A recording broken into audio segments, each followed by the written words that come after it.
Gosh, I'm so lucky to get to introduce such great people. But we're gonna this next presentation is all about sustainability, and we've got some real powerhouses up here. So first, let me introduce from right to the far left, we have Ned Bell, longtime sustainable seafood ambassador. Ned Bell is the Ocean Wise executive chef based at the Vancouver Aquarium. Ned was recently awarded the Global Seafood Award for Advocacy at the 2017 SeaWeb Seafood Summit. You know, we all follow you anyway, so it's okay. Sarah is a national manager of Sea Choice, a science-based solution-focused influencer, advocate, and watchdog leading the next evolution of seafood sustainability in Canada. Claire's role as the Western Account Representative for Oceanwide Seafood Program is to develop and manage strategic partnership with industry throughout the seafood supply chain with NGO members and collaborators of the Conservation Alliance for Seafood Solutions. That was a tongue twister. And then, I don't know if anybody knows Guy Dean here, but this is Guy Dean. Guy is passionate about promoting the long-term viability of the seafood industry. Guy represents the seafood industry of the Monterey Bay Aquarium, Seafood Watch, multi-stakeholder committee, and co-founded CPAC, a group of seafood companies committed to improving the social, economic, and environmental performance of the global seafood supply chain. Most recently, SeaWeb announced Guy as the winner of the very ambitious 2018 Seafood Champion in the leadership category. Please help me welcoming our esteemed guest. Thank you. Great, thank you. Thanks, Kat. So we just thought we'd have a real casual conversation. We're here for about 40 minutes, but have a real casual conversation about sustainability within the seafood realm and what are the trends that we see coming up. And so, and then do that for about 30 minutes and maybe take the last 10 minutes for any questions that the audience might have. Okay, so let's get underway. So one of the things we forgot to mention, Kat, is Ned is actually appearing in the Iron Chef Canada tomorrow night. So make sure you tune in tomorrow night to watch Ned compete against Rob Feeney. Iron Chef Rob Feeney. Spoiler alert. Yeah. Poker face. Yeah, exactly. I hope you won. Not giving you anything. So let's just get underway. Claire, why don't we start out? What motivated you to become involved in the seafood sustainability realm? Oh, well, I grew up in the island of Mauritius, which is a tropical island in the Indian Ocean, and it's a very small island, so you're never very far from it. And I just grew up around it all the time, and growing up I knew I wanted to be in science, so I figured what better to do than to go into conservation, particularly into ocean conservation. And the reason why I chose sustainable seafood as that umbrella is because I really feel like that's the number one way in which we can really affect conservation. It's the quickest way. People listen to our buying power works as consumers, and so if you can influence that, you can really influence what we're doing in terms of what's happening out in the ocean. Great, great. How about you, Sarah? So I started, is this on? Can you hear me? Yeah, okay, good. I started my career focusing more directly on fisheries sustainability, working on fisheries policy specifically. And I started to realize that, the reason people are fishing is because there's demand for that fish through seafood. And so really felt like it was important for me to understand that demand, understand the driver that is the demand for seafood. Because in there, one can find the leverage points that might lead to change. So for me, and definitely also to echo what Claire said, I mean, the reason people are going to make sustainability shifts in their business is because it's good for business. You need to understand the business side of the whole seafood supply chain in order to really work with it to improve things for the future. Ned, you and I have known each other a long time, but starting in De Brules and then going to Le Crocodile, which are necessarily really focused on sustainable seafood. What brought you around? Why did you become passionate about it? Yeah. Well, I used to cook the heck out of unsustainable seafood.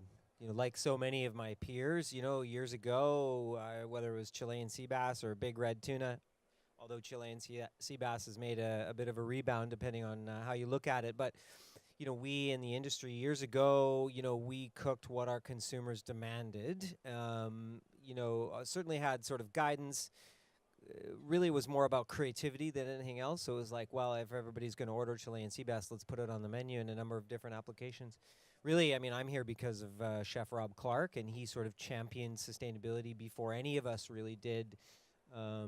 Back in the late '90s and then into the 2000s. Of course, Oceanwise was started 12 years ago, and really the sustainable seafood space is only about 2 decades old globally. But now I work with the Ocean Guardians, as I call them, whether it's Seafood Watch, whether it's Sea Choice, whether it's MSC and ASC, or whether it's, of course, Oceanwise.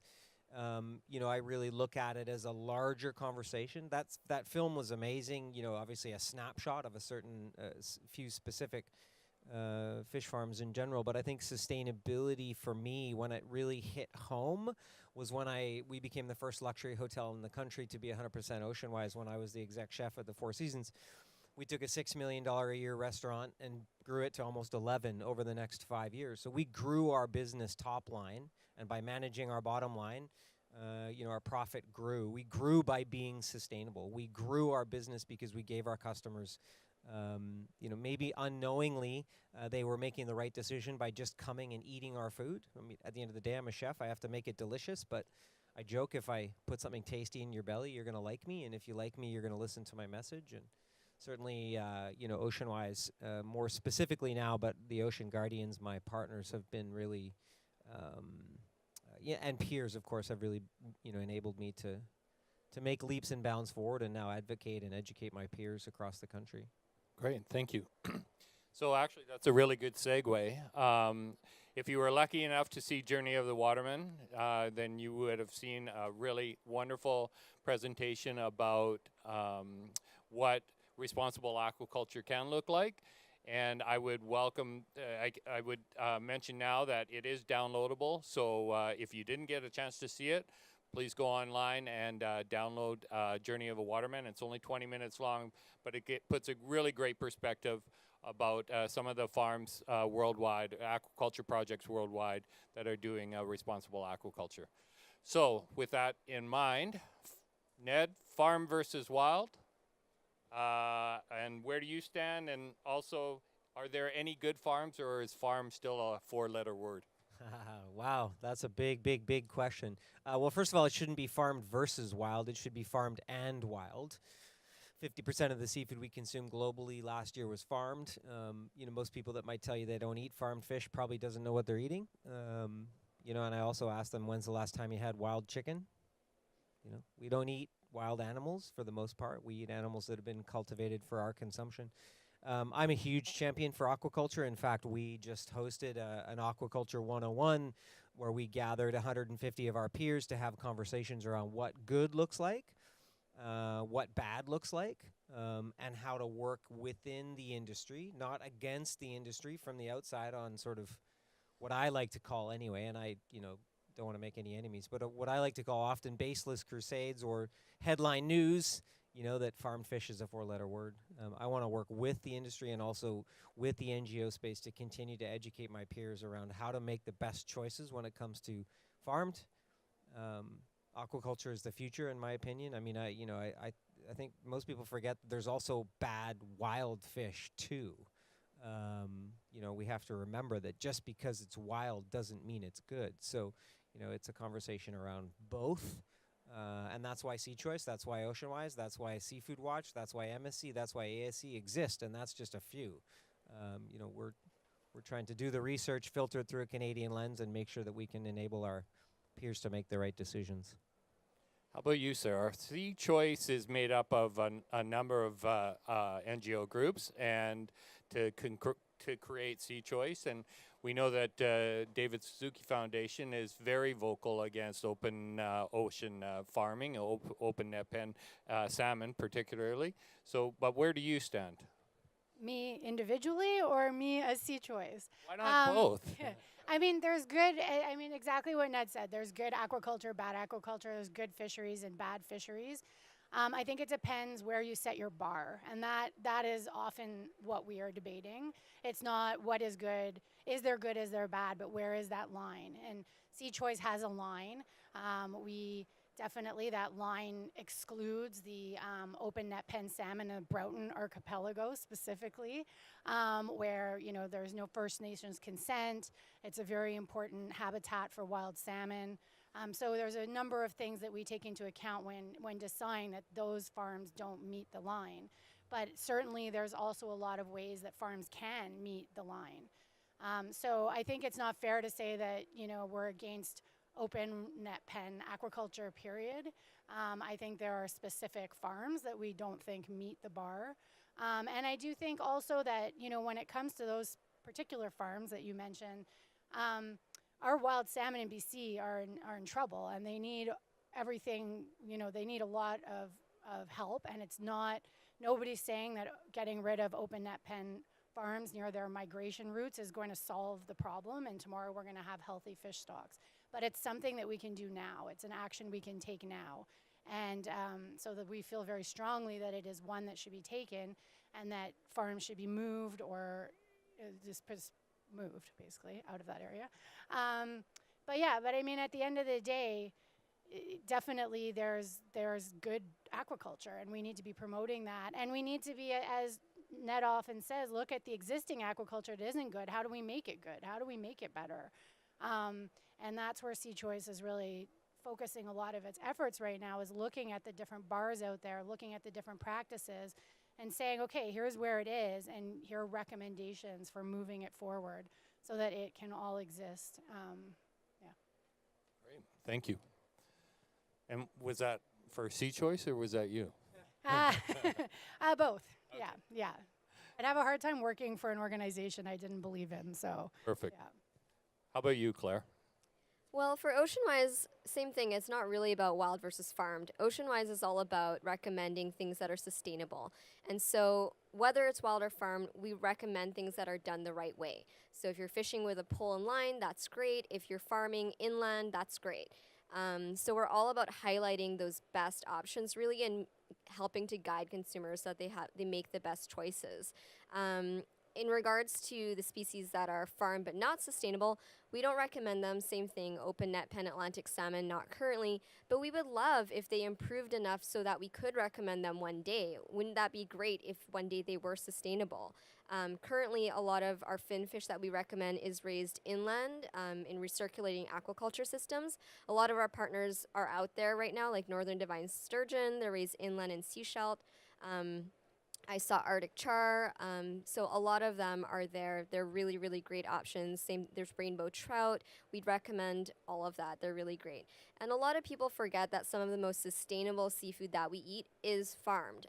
Farmed shellfish, farmed seaweed, those are great options. They're zero input species. You don't have to put anything into the farm to get protein out of it. You don't need any feed, you don't need any fresh water. In that sense, they can be more sustainable than land-grown vegetables.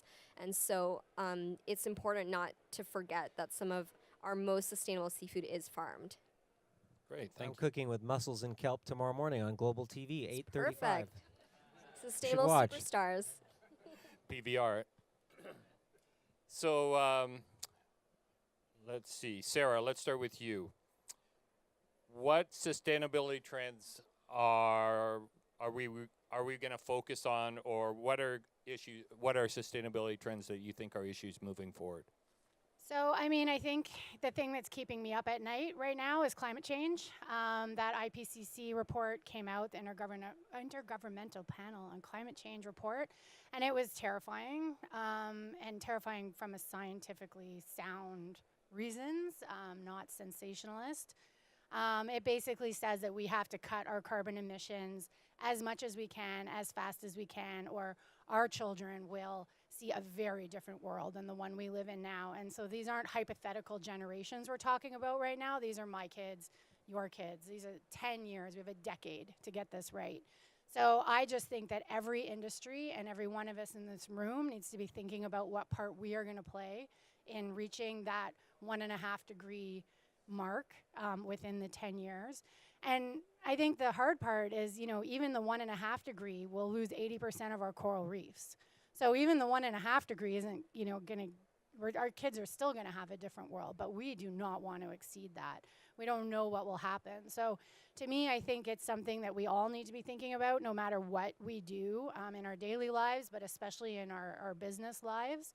I think chefs have a really important way to play. I need to talk to Ned after this about how to make my kids love lentils and pulses because a lot of Kids don't like lentils either. a lot of the foods, diet is a big part of it. What we eat matters, and how much we eat is a big part of that, the climate puzzle. And I think that a lot of the things we should be eating more of, like lentils and beans and the schooling fish like mackerel and herring, are not regulars in most, Western diets. So how do we shift that? So to me, that's the number one thing on my mind right now anyway. And it matters for fisheries, but it matters for every vendor out there and every one of us in this room. How about you, Claire?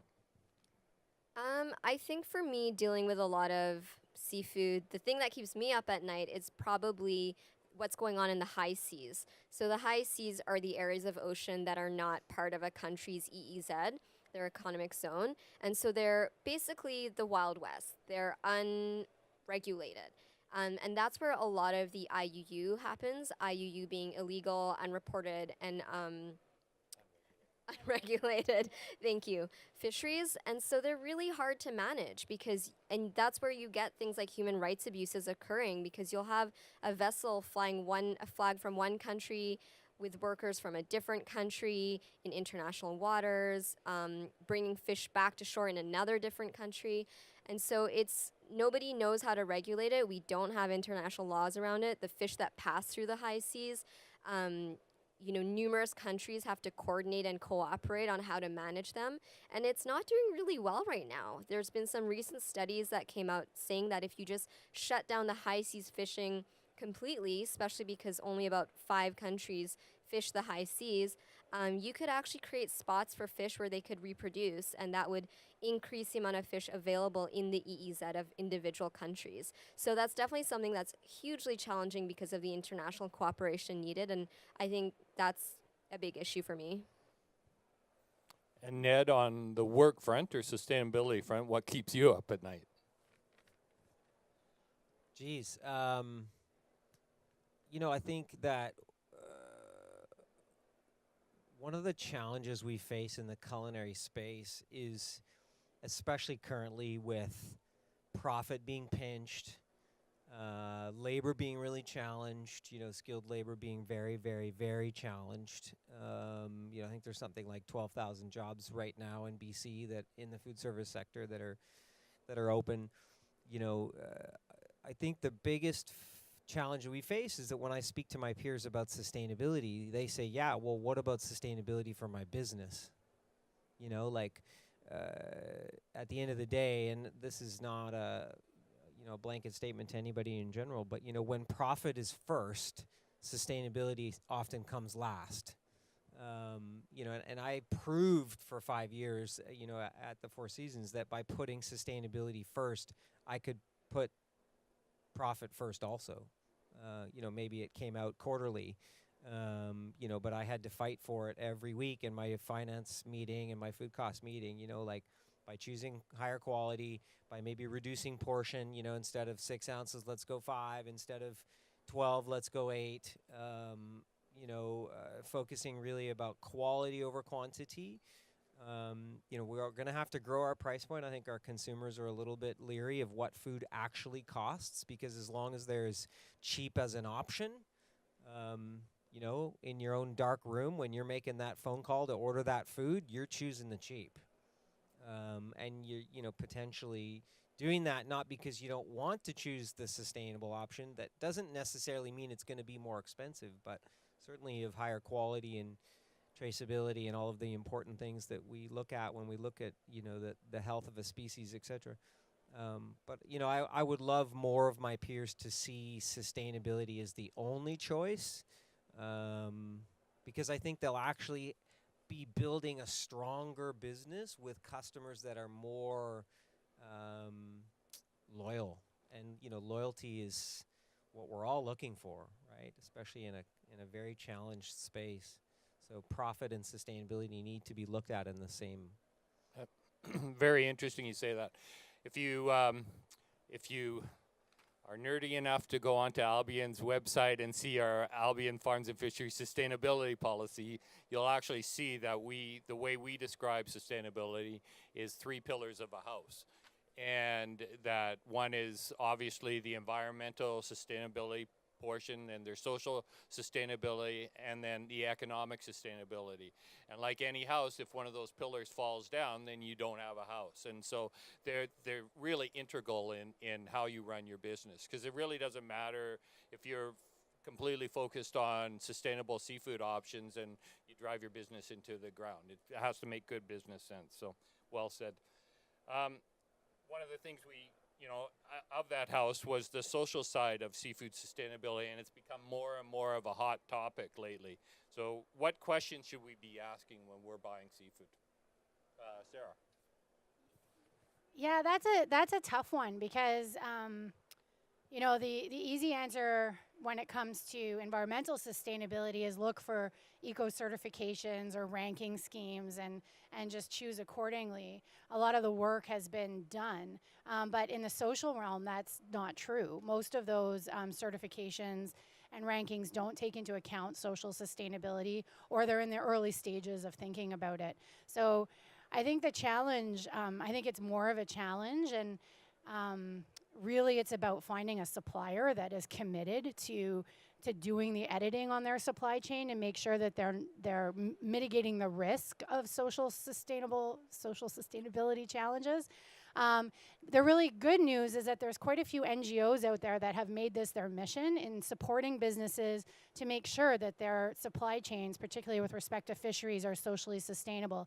They have risk-based tools that can help you look at your supply chain, figure out, is there a risk you need to be mitigating?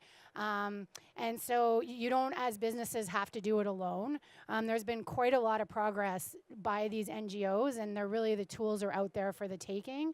I just am not sure that businesses generally are aware, particularly in Canada, because they're mostly American-based NGOs.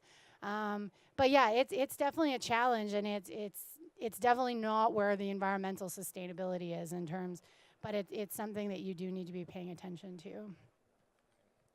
Ned or Claire, do you have what should consumers be asking with regards to social sustainability? Yeah, so social sustainability is a difficult one. Oceanwise doesn't directly look at social issues when we evaluate a seafood and recommend it or not. That being said, I feel like if I were a consumer trying to make sure that what I was buying didn't have any human rights abuses in it, I would try to find the seafood that has the least amount of links in the seafood supply chain. Because the longer the chain, the more opportunities there are for the insertion of human rights abuses. And so that basically means eat closer to home. So in BC, we're lucky because we have the Pacific Ocean right here. I would try to eat local as much as possible from both our local farms and our fisheries. Ned, anything to? Yeah, stealing from upcoming title of Minister Popham's "Every chef needs a farmer, every farmer needs a chef." I think whether you're looking at wild fish or farm fish, trying to minimize the links between fisherman, farmer, rancher, artisan, and use the end user is certainly really important to me. I think it's chef's job to know exactly where all of your ingredients are coming from. Like, if that isn't something that's really important to you as a chef or a cooker of food, whatever you may be, and I don't necessarily mean the individual chef, but the company as a whole. Like, if you're only looking at price and you're not looking about the conversations above price, I just don't think you're doing your customers any justice. I think it's our job to be able to make sure that we know where our ingredients are coming from. And listen, my favorite ingredients coffee, chocolate, tea, lemon, sugar, vanilla. None of those things come from Canada, but I consume them every day. You know, like I want to know where they're coming from, how they were harvested, how they found you know, how they found their way here, and that's your job to help me, right? That's Albion. That's, you know, any number of big box supplier, or big box restaurant group, or, you know, small individual community restaurant. You know, whether you're shopping local, whether you're shopping sustainable, whether you're shopping global, you know, like you were saying, I call my food globally inspired and locally created.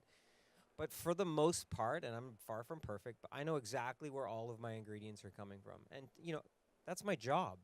Like, I think. I mean, I have a director of finance who can help me make money, and I fight with him or her because I have two of them, you know, often. I fight in a good way. But I also have a purchasing manager for two different kitchens, and it's their job to call you and figure out where those ingredients are coming from. If you don't have time for that, then you might be in the wrong career, you know?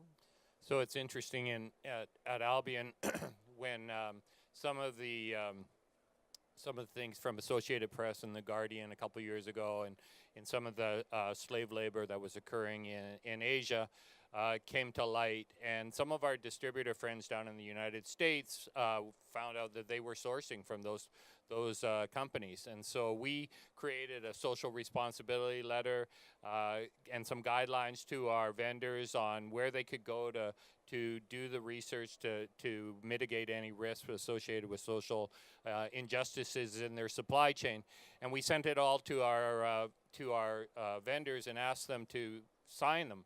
And surprisingly, we would get these comments back from processors in North America and said, oh, well, we don't source from Asia, so we don't have that issue. And I found it really interesting because anybody who's watched Deadliest Catch will know that these guys, you know, stay up for 24, 48 hours and no sleep. And those are part of the human rights issues that are associated with social injustice as well. So it doesn't just happen in Asia, it happens right in our own backyard too. So. And, you know, I think like you're talking about social responsibility, it's making sure that a fisherman or that community gets paid fairly for that catch, you know, and by buying from community supported fisheries, or by trying to, you know, eliminate as many links in the chain as possible, you know, that specific fisherman is being given value for that specific catch and all the catch that they're bringing on their boat, you know, not just that one targeted species that you might be looking for. The byproducts as well. Well, we've gone a little bit over, but we've got a few minutes left for any questions. So is there anybody have any questions for the panelists? I can certainly ask more. Coming from the 2017 champion, what's it like to be the 2018 champion? Probably the same. Nothing changed. No, it was very humbling, actually. It was hard. It was hard to stand up in front of everybody and seeing people that I had, you know, have a tremendous amount of respect for and appreciated, and like I started tearing up. It was really hard to be up there, and then everybody stood up and gave a standing ovation. I lost it then. So. Well, it's well deserved, man. Well deserved. One I think thing I there did. was a question in the back. Yes. Can I also say one quick thing before Carolyn? One thing I think we need to really be aware of that isn't directly linked to sustainable seafood is single-use plastic. Something that I think we all can do a better job of being aware of, single-use plastic in this world, whether you're a water farmer, whether you're a wild fisherman, or whether you're a consumer. We all need to be more conscious consumers, being aware of single-use plastic. Certainly if you live a plastic-wise life, you're making an impact on the future of our oceans. Because, you know, microplastics get into the shellfish, right, and other Well, things. not just oceans, but climate change. I mean, it's petroleum products, right? So it hits on so many of the Yep. yeah. Anybody wants to know about plastics, come and see me. Yeah. No. Carolyn.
Yeah, it's difficult when you have people who are very stubborn like that because usually I feel like they've chosen their camp and it doesn't matter how much logic you throw at them. They're just like, no, wild is good, farmed is bad. So I tend to just tell them about all the other unsustainable wild stuff that they're probably consuming. Like if they've ever eaten unagi sushi, they're all at least threatened. A lot of eel species are endangered. If they've eaten wild shrimp, there's probably a ton of sea turtle and marine mammal bycatch associated with that and shark bycatch. And just start to question what they really believe in, which is wild. Wild is not all that great. And then usually that will expose some, like, you know, they'll start thinking about their wild seafood. And then you can insert, start easy with mussels or oysters. Yeah. Yeah, I don't think there's an easy answer for any of those questions. I get it all the time. Like if it's farmed, I'm staying away from you and it. And that I think unfortunately comes a lot from headline news that sort of said wild is best, farmed is bad. And we've been farming fish since the days of the Romans. We've only been farming fish here in BC for 40 years, right? So if you live on the south coast of this province, you have a deep-seated commitment to one or the other. As far as when you travel away from the ocean, you might be a little bit more open to those different conversations. But the most consumed seafood in North America is shrimp. Most of that is coming from somewhere else, and most of it is farmed. So obviously, from my perspective, it's pretty easy to say to people, look, choose OceanWise recommended seafood. At least you're making the first good step. We're not the only answer, but we're certainly the best answer from a broad strokes when it comes to Canadian seafood. But we're only one of a number of different conversations. And, it's hard to say to somebody, choose ASC recommended seafood because, of course, there's holes in all kinds of programs, right? So there's no perfect answer. I just think people have to educate themselves. Usually what I say to them is, okay, well, like I joked earlier, you're entitled to your opinion. When's the last time you had wild chicken? And then at least you can have a little bit larger of a conversation about the fact that we eat farmed raised animals, and you need to ask a few more questions about how it was farmed, where it was farmed, what type of species it was, et cetera, et cetera. And, for your group, you guys are massive, so you must get lots of conversations about that. But, I think it's a consumer education. I hate to just say it's education. That's what's going to solve everything. But it truly is education that's going to continue to fix these. Yeah, and I like giving the example of scallops because you can tell them about how farm scallops are a lot more sustainable than wild, and maybe they could consider that just because wild scallops have to be dredged off the ocean floor with metallic cages. And so really it's that or farming in the middle of the ocean in baskets with no habitat damage. So it's kind of a no-brainer in terms of scallops at least. The reality is we're seeing an ongoing continuous improvement and a lot more responsible aquaculture coming to light. That's had an exponential change in the last 10 years. And we talk about all the different ranking schemes and certification schemes. Before they were completely separate. Now there's becoming more and more benchmarking where there's a lot of similarities between the two. And that's only going to get more and more. That's only going to be more and more improved and come closer and closer together. Because we all realize that it just creates confusion for the consumer when they've got all these different certification schemes and ranking schemes, and you could go across across the street to one supermarket and it's ranked as green, and go across the other side and it's ranked as red, and that's not what we want because that just creates confusion. Takes the consumer away from eating seafood and in general. So I want to thank our panelists for a great conversation. Thank you very much. And I'd like to just mention, as Kat pointed out at the very beginning, you all, in coming here, you all made a small contribution, a donation, and that donation was to CPAC.